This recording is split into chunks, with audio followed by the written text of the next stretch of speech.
राधे राधे दोस्तों। धूप देख रहे हो, शाम के 4:30 बजे हैं और आप भी सोच रहे होंगे कि भला इस वक्त ये सवारी कहाँ चले।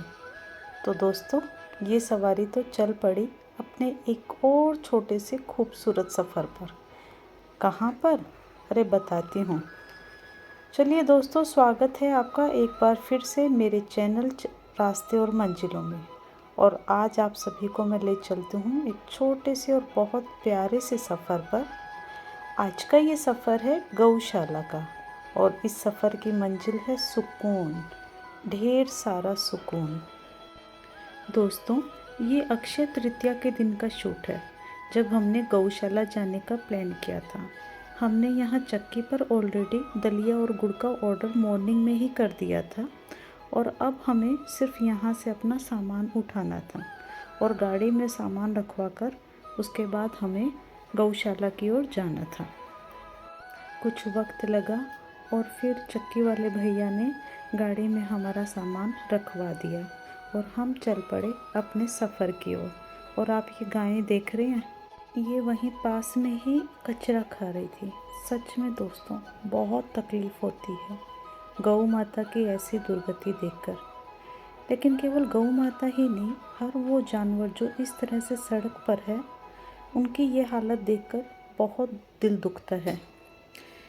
खैर दोस्तों, सिर्फ ऐसा करने से काम नहीं चलता। जब भी जहाँ भी हमें कोई मौका मिले, हमें कोशिश करनी चाहिए उनके लिए कुछ करने की। खैर, हम बढ़ चले अपने सफ़र पर, क्योंकि हमें तो जाना था गौशाला में। इस गौशाला में मैं पहली बार ही आ रही हूँ। और ये देखिए, राइट हैंड में ये जो वॉल है, ये गौशाला की ही थी, पर हमें क्योंकि पता नहीं था, हम लोगों ने ध्यान नहीं दिया और हम आगे बढ़ गए थे। खैर, हम घूम फिर कर दोबारा यहाँ आए और यहाँ देखिए नरेश गायों को यहाँ गुड़ खिला रहे हैं। गौशाला बहुत ज़्यादा बड़ी थी, इसमें लगभग 800 के करीब गायें थी। और हमने कोशिश की कि हम जितना हो सके अपने हिसाब से यहाँ पर कुछ हिस्सा जो अपने हिसाब से कर सकते थे, वो हमने यहाँ करने की कोशिश की है। जब गौशाला में कुछ खाने के लिए लेके जाते हैं तो क्योंकि बेचारा जानवर है, इनको पता नहीं होता, तो इनमें भी आपस में इतनी भगदड़ मच जाती है खाने के लिए।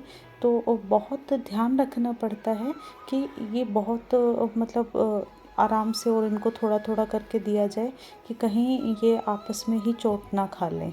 तो यहाँ नरेश वही कर रहे हैं। ये गौशाला के भैया थे, इन्होंने वो बॉक्स पकड़ा हुआ था और नरेश गायों को गुड़ खिला रहे थे।